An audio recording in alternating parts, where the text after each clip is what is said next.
As someone who researches true crime for this podcast, I read about a lot of tragedy, and each of these stories bears unspeakable pain for the loved ones they touch. They don't get to shut a podcast off and go on with their day. My goal in sharing these stories is to keep people talking about these unsolved cases in a push to find answers, and also to reevaluate our perceptions on what it means to be safe and if we were truly more safe in decades prior. For each of these families, what they experience is unmatched, and there is no hierarchy of grief. Murders and missing people and abductions do not go on a scale that determines whose case deserves to be solved more or who had it worse. But every once in a while, I come across a case where the circumstances stop me in my tracks, where it's unfathomable and almost seems impossible that so many things can go wrong at once. And this case today is one of those cases. Ben Daniels had just spent the evening in the emergency room navigating tragedy surrounding his child. He came home to be with his girlfriend. He was weary, seeking comfort and sleep and a space to regroup and figure out what to do next. But instead, what awaited him back at the house was absolute horror. A crime that has stuck with investigators for decades, a crime that is solvable, that is more than 40 years overdue for accountability and answers. One that is just one small break away from putting those responsible behind bars and closing a chapter for the surviving family. And I don't know what it is about this particular case, but I feel like that day is close. This is A Simpler Time True Crime: The Murders of Valerie, Shontia, and Duana Pride.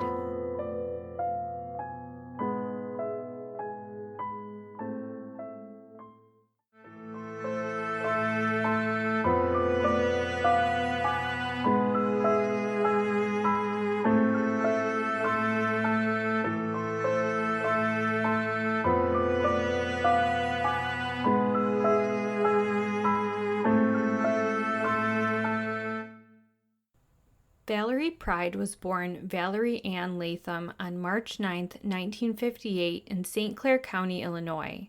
She had 5 brothers and 1 sister. Her sister, as well as her sister-in-law, are often interviewed in regards to this case, and they have been huge in pushing for it to be solved. Valerie moved to Arizona as a child and grew up in the Phoenix area, attending South Mountain High School. While still in school, she and her high school sweetheart, Jimmy, welcomed their first child, a daughter named Shontia Marquette, in February of 1974. Valerie graduated high school and went on to attend Arizona State University and get married to Jimmy.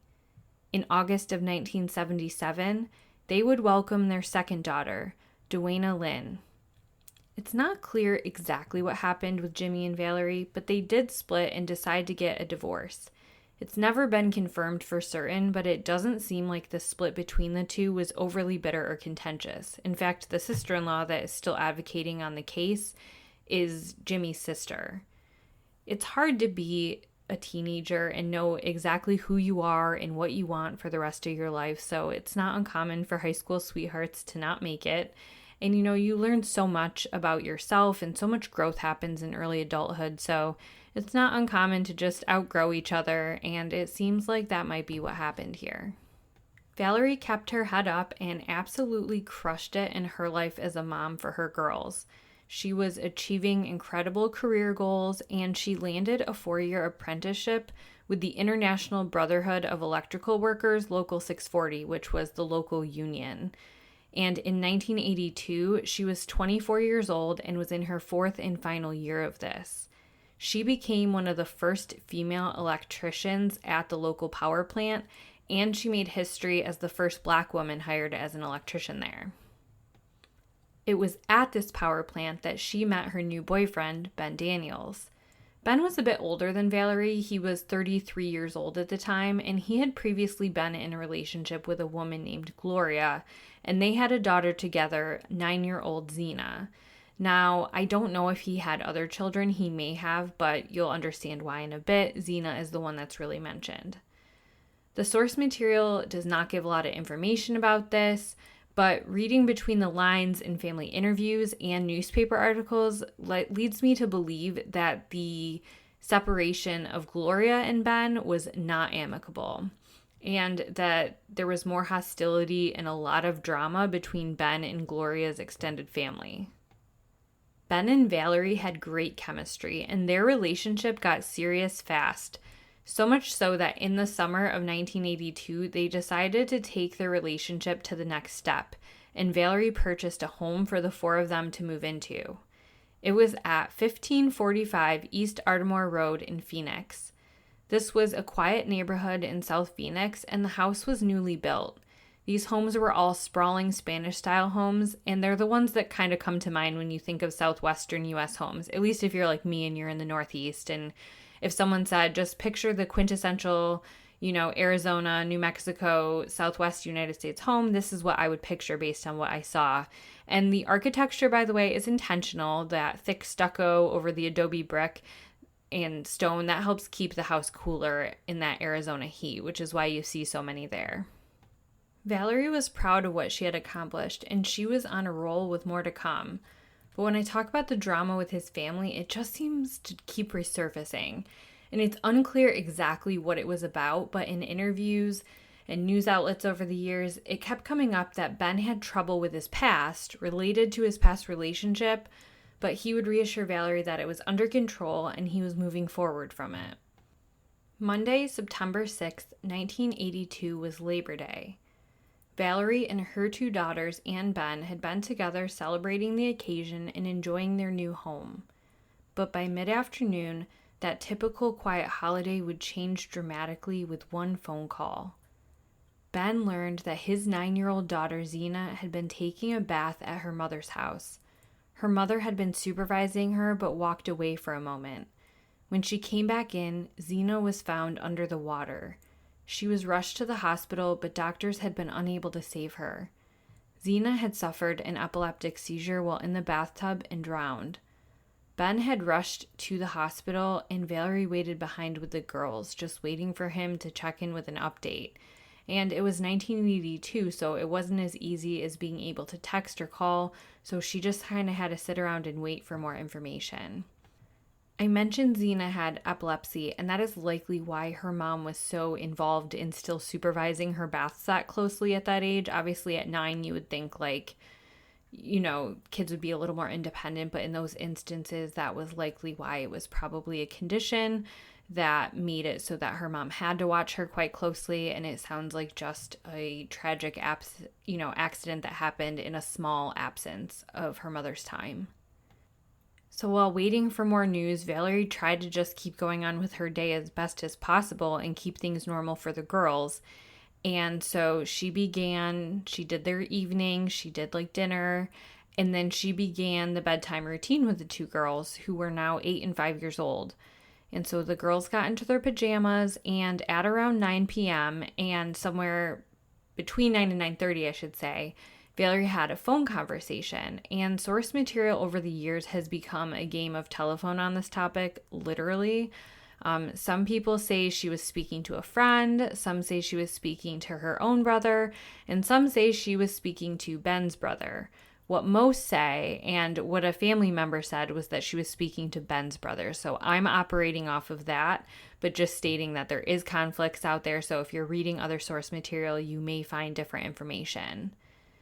I'm unsure of if Ben's brother knew of Zena dying yet. If everybody did know that she had gone to the hospital and that she had been unresponsive, but I'm not sure if he had found out yet, and possibly if he was calling to tell Valerie about it and break the news. I'm not sure because we don't know the contents of that conversation. The only thing we do know for sure is that the person who was on the phone with her said that a little after 9:30 p.m., Valerie stated she had to go because she heard a knock at the door. And she did not have a cordless phone, so she wasn't able to remain on the phone and answer the door at the same time. So she opted to just end the conversation and figure out who was at her door.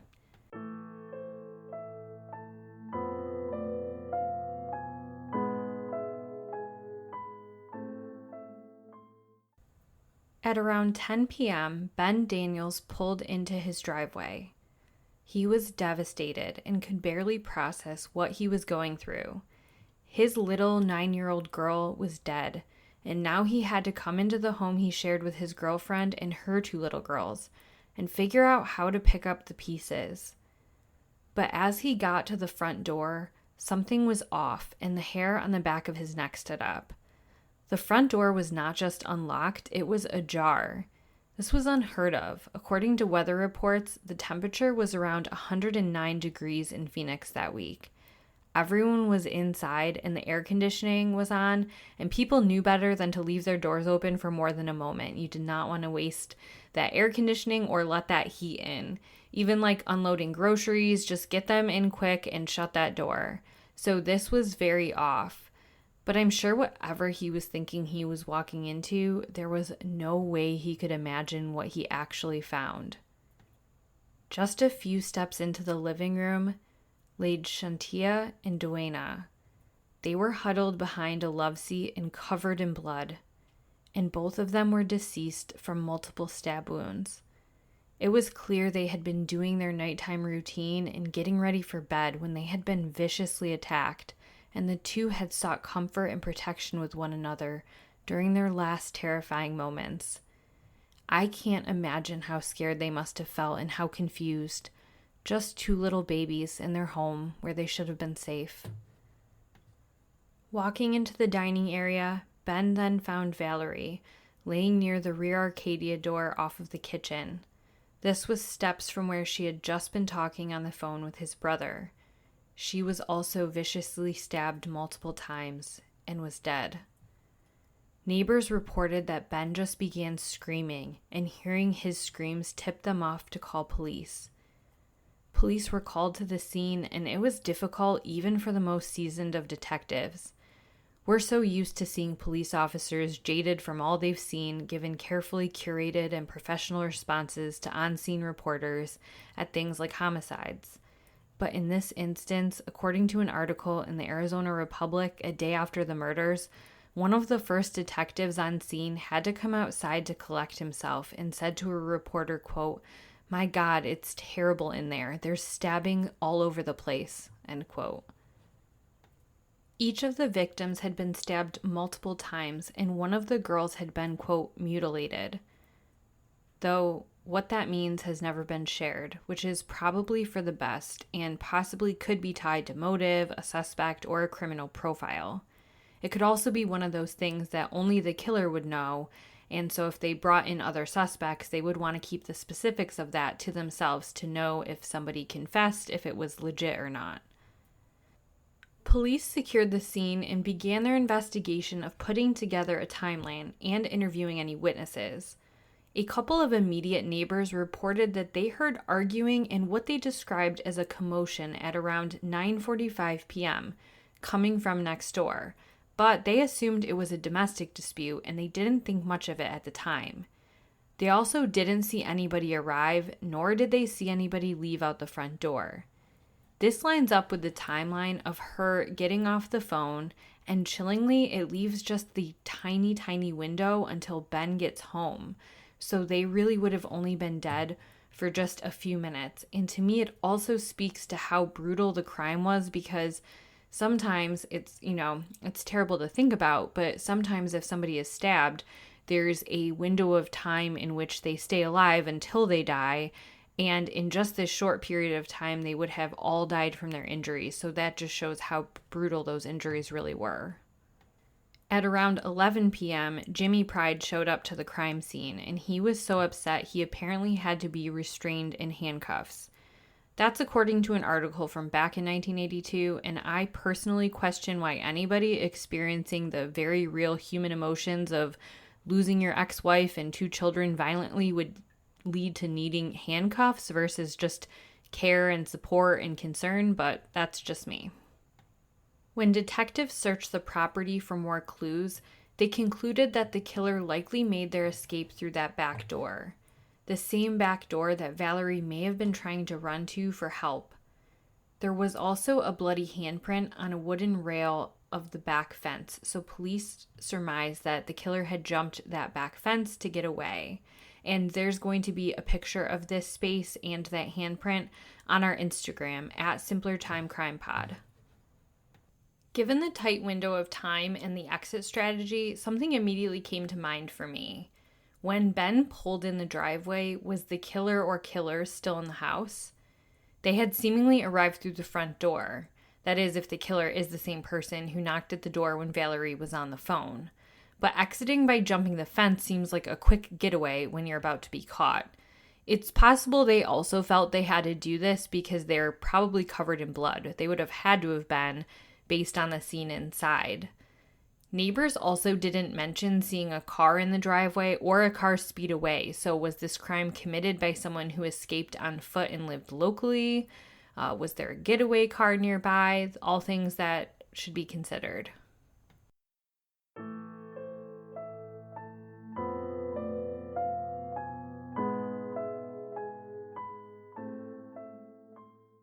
In addition to the clues present at the scene, what wasn't there was just as telling.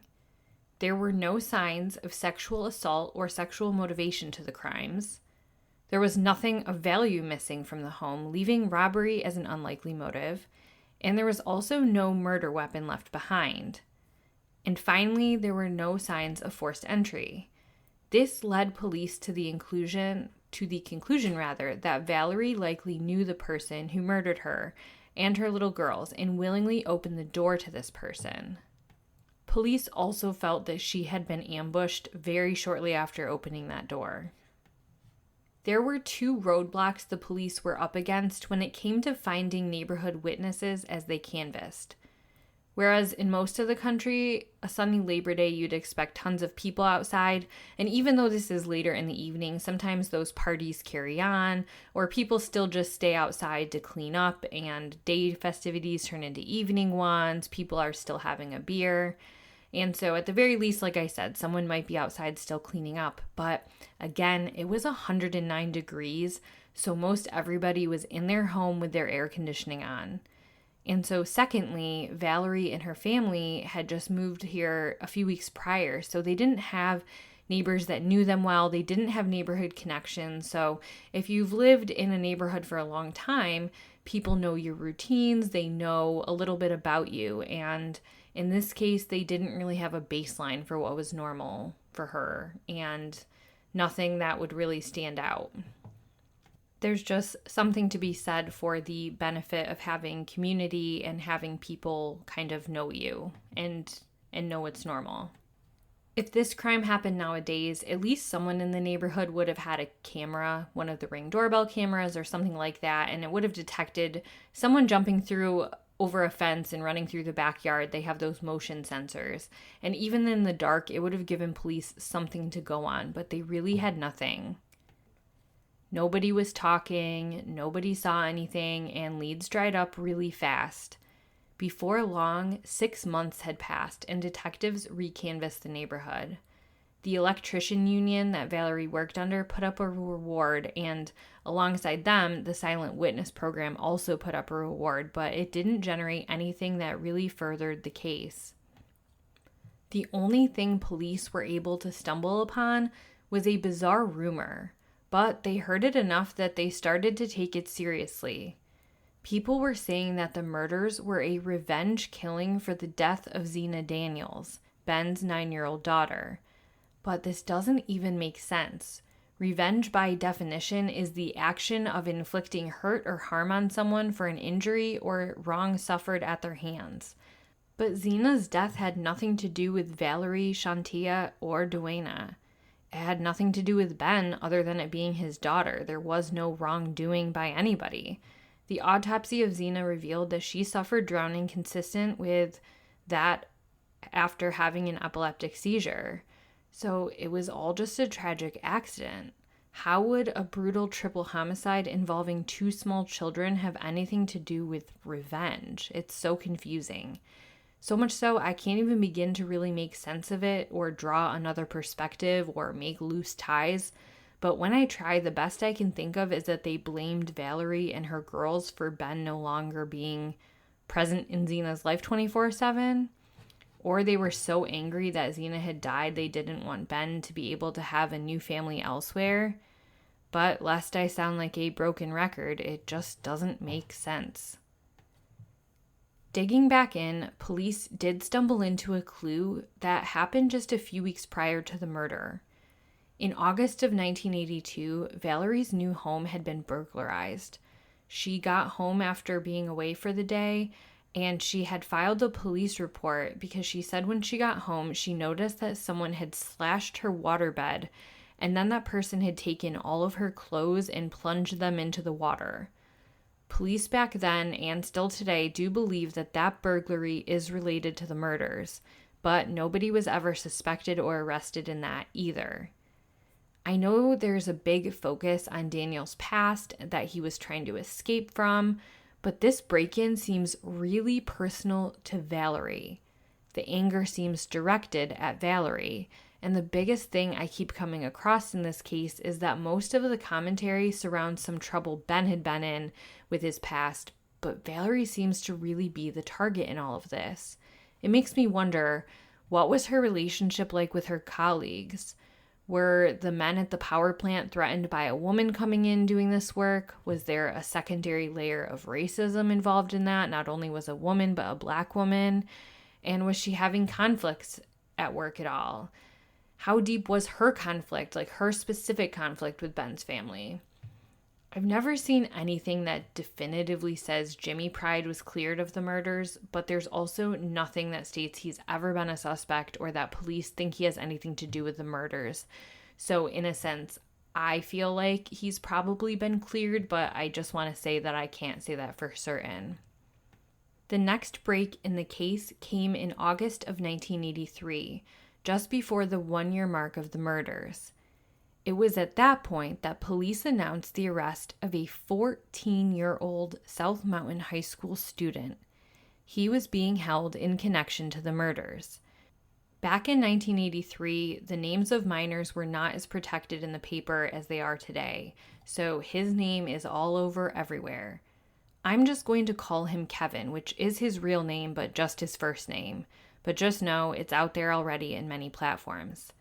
Kevin lived 4 miles northeast of the Armador Road residence, and he would have only been 13 years old at the time the crimes were committed. So he wouldn't have had a vehicle, and the distance would have been pretty hefty to walk. Or I should say, he at least wouldn't have had his license, and I would suspect he wouldn't have had a vehicle, but you never know. Police stated they felt Kevin was involved, and they were also seeking out another juvenile and one adult in the murders, but they did say they didn't have the names of those people or know who they were. And why Kevin? Well, they say Kevin committed the murders along with the others as an act of revenge. Revenge for the death of his cousin, Zena Daniels. Gloria, Ben's ex and mother of Zena, was Kevin's aunt. Phoenix Police Sergeant Brad Thiss said at the time the quote, "We believe there are other people who were directly involved with the killings. It appears that the motive may have had some revenge aspects to it against Ben Daniels," end quote. So in that sense, they're saying that whoever it is in Zena's family is blaming Ben for this accidental death, even though he wasn't present for it, and somehow the murder of his girlfriend and her small children is correlated to this. Again, the reason why I'm stumbling through this so much, you've probably noticed, is it just doesn't make a lot of sense to me, but that's what they're going with. Kevin was arrested while at the mall with his friends. In an article in the Arizona Republic from August of 1983, they show him being handcuffed and taken out of the mall. He looks like the child he is, but his face was expressionless.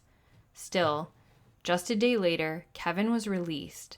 There was not enough evidence to hold him or move forward at that time, and neither he nor the unnamed accomplices have been charged in connection with the crime since. But police did want to stress to the public that just because he was released did not mean that he was innocent. It just meant they didn't have enough to keep him and move forward at this time. 2 years after the murders, police had a new lead when a knife was found in the backyard of one of Valerie's neighbors. It matched what police were looking for in terms of style and size for the murder weapon. But at that time, despite being sent off for analysis to forensic technicians, technology hadn't come far enough to say for sure if it was the knife used. Some questions I have about this were, where was the knife found? Did it seem weathered? How had it gone undetected for so long? None of this information has ever been released, but they are things I'm curious about. In 1988, Sergeant Mike Hobel of the Silent Witness Program made a public statement asking people to come forward with information and reminded them they could remain anonymous. He begged them to come forward, saying that even if they had been hesitant in the past, now was the time. And I guess a few tips did trickle in, but nothing that forwarded the investigation. And that's where it sat for years and years and decades. In 2022, the case resurfaced in the media again with Valerie's sister Vicky and her sister-in-law Denise when they took the media to push for new leads. They were featured in interviews by local news stations where they discussed the beautiful smiles of Duana and Shontia. They said, quote, "They were literally slaughtered. Who could have done that to little children?" End quote. And so here are a few thoughts I have on the case. If it's connected to the burglary, which I think it is, not only does that seem personal, and again, personal to Valerie, it also does seem like a very juvenile type of crime. So is there more juveniles involved? Is it connected back to Kevin and Kevin's ring of people? And so obviously none of those people would be juveniles now, but they would have been in 1982. And so if that's the case, what was the beef and who was the adult mastermind behind it? Because these are clearly violent children if they are the ones who were involved in this homicide, but they are children. So who fired these kids up and made them believe that they had to take this action? Because this is, again, just my opinion, but I feel like an adult was behind getting kids to act in this way.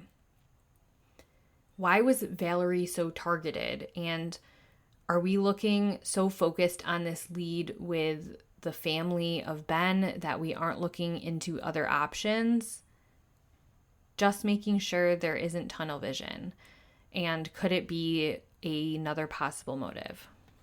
And then why murder the girls? And why in particular was one of the girls so badly mutilated more than the other? Would the girls have been able to identify who this person or persons were? Those are just some of my questions. At the same time as the 2022 interviews with the sister and sister-in-law of Valerie, Detective Dominic Rostenberg, the current investigator with the Phoenix Police Cold Case Unit, also went on air to discuss the crime with local news. He said, quote, "It was brutal, it was bloody, they were brutally and repeatedly stabbed," end quote. But he did give a glimmer of hope. Much of the items collected at the time were limited in what could be tested, but a lot has changed in that regard since 1982. He stated that new items were going to be tested, and that gave Vicky and Denise hope. It gives me hope too. And those of you out there who are involved, if you're listening to this, I won't plead for you to come forward. I mean, I will, but if that would have worked, it would have worked when people did so countless times over the years. I don't have faith that a person who can repeatedly stab a beautiful young mother and two scared little girls huddled together for safety could be moved by any sort of call to action or experience any kind of remorse. But I think you can feel fear, even if it just stems from fear of maintaining your own self-preservation. And I hope you're scared. I hope you live with the knowledge of every DNA advancement that comes out every single year, constantly looking over your shoulder, wondering when this crime is going to catch up to you. I hope you go through life hoarding your garbage and not throwing away your cigarette butts. I bet you live in fear of any of your close relatives taking an Ancestry or 23andMe DNA kit. Better hope they tick off the box not to share with forensic genealogy labs. The clock is ticking, and soon you'll have to answer for your crimes.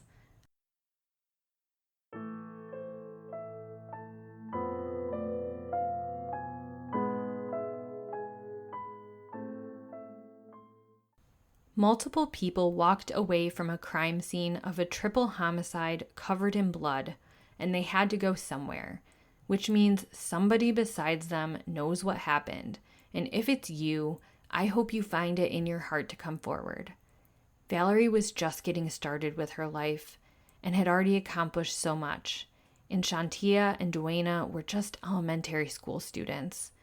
They deserved to live a long, full life, and instead it was taken from them in the most violent manner possible. Their family has to relive this every day and wonder who did this. So please find it in your heart to come forward. If you have any information on the triple homicide of the Pride family, please contact Silent Witness at 1-800-343-TIPS or 480-948-6377. There is a $1,000 reward for information if it goes through the Silent Witness program. This has been A Simpler Time True Crime. If you appreciate the work I'm doing, please subscribe on your podcasting platform and leave a 5-star review. You can also follow me on Instagram at Simpler Time Crime Pod and the Facebook page A Simpler Time True Crime. Thank you so much for listening.